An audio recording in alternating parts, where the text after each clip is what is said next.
મારું નામ વાળા ભરતજી પોપટભા, પ્રદેશ પ્રમુખ ખેડૂત કલ્યાણ સંગઠન.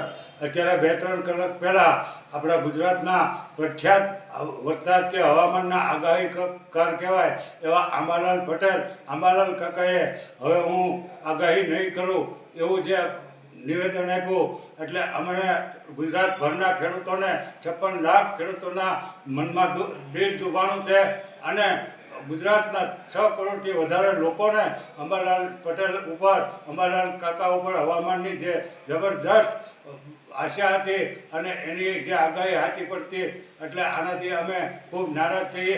અંબાલાલ કાકાને અમે ખેડૂત કલ્યાણ સંગઠન તરફથી વિનંતી થઈ છે કે તમે આવું કંઈ કરતા નહીં અને આવું ફરી વિચારતા નહીં. તમારી આગાહી છે એ તો અમારા માટે માર્ગદર્શન અને એક દિશા સૂચક જેવી છે, એટલે આપ કાયમી માટે આજીવન આગાહી કરતા રહો એવી અમારી વિનંતી છે. અને વિજ્ઞાન જાતાવાળો જે જયંત પંડ્યા છે એના કહેવાથી તમે આ પગલું બિલકુલ ભરતા નહીં. ગુજરાતના 6 કરોડ લોકો અને ગુજરાતના 56 લાખ ખેડૂતો તમારી સાથે છે. બાકી જયંત પંડ્યાને અમારે અત્યારે ખુલ્લી ચેલેન્જ છે કે તારાથી થાય કરી લેજે.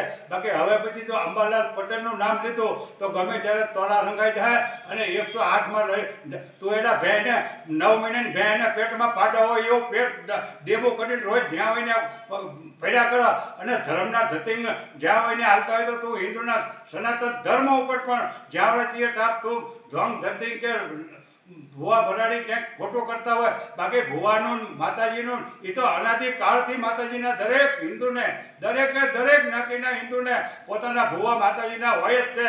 તું લખણ ખોટીના તું કોઈક વિધર્મી હોવો જોઈએ. આને તો મારો બ્રાહ્મણ સમાજને વિનંતી છે કે આ બ્રાહ્મણ છે, જો બ્રાહ્મણ હોય તો આને સમજાવી દો, નહીંતર આ કોઈક વિધર્મી જેવો છે. એટલે જયંત પંડ્યાની વાતને અમે સખત શબ્દોમાં વખોડી કાઢીએ છીએ અને ફરી વખત અંબાલાલ પટેલને આ અઠવાડિયાની અંદર માફી માગી લેજે. નહીંતર તારી ઉપર જોયા જેટલા પ્રોગ્રામો ગુજરાતમાં તું કોઈ કથા કરતો હોય સત્યનારાયણ ભગવાનની તો ન્યાય તારો વિરોધ, કોઈ કાંઈક રામકથા કરતા હોય તો ન્યાય તમારો વિરોધ. તમે જે ધર્મના સનાતન ધર્મનું કાંઈક કાર્ય હાલતું હોય તો તમે હરિચંદ્રના દીકરા તે કઈ એવી આગાહી કરી અને તારાથી ક્યાં ગુજરાતના આ 56 લાખ ખેડૂતોને અંબાલાલ કાકાની આગાહીથી અબજો કરોડો રૂપિયાનો ફાયદો થયેલો છે દર વર્ષે અને કોઈ વસ્તુ એ લેતા તો નથી. એટલે અંબાલાલ કાકાને અમારી વિનંતી છે અને સવિની સાથે અમે વિનંતી કરીએ છીએ કે કાકા તમે આ છોડશો નહીં અને આવા લફંગાઓને ધોતા હતો જયંત પંડ્યા છે. તો હવે આ બધે તમે તમારા ગૌરવ ધંધા બંધ કરી દો અને તમારી માયા હાકેલી દો. અંબાલાલ કાકા આજીવન માટે ખેડૂતોના મસીહા તરીકે, હવામાન શાસ્ત્રી તરીકે રહ્યા છે અને ગુજરાત માટે પ્રખ્યાત આગાહીકાર છે. સરકારનો કરોડો લાખો રૂપિયા ખર્ચીને હવામાન ખાતું આગાહી નથી કરી શકતું, એ અંબાલાલ પટેલ કરે છે. એટલે અમે અંબાલાલ કાકાને વિનંતી સાથે કહી આગાહી તમારી આજીવન શરૂ રાખજો. જય હિન્દ, જય ભારત.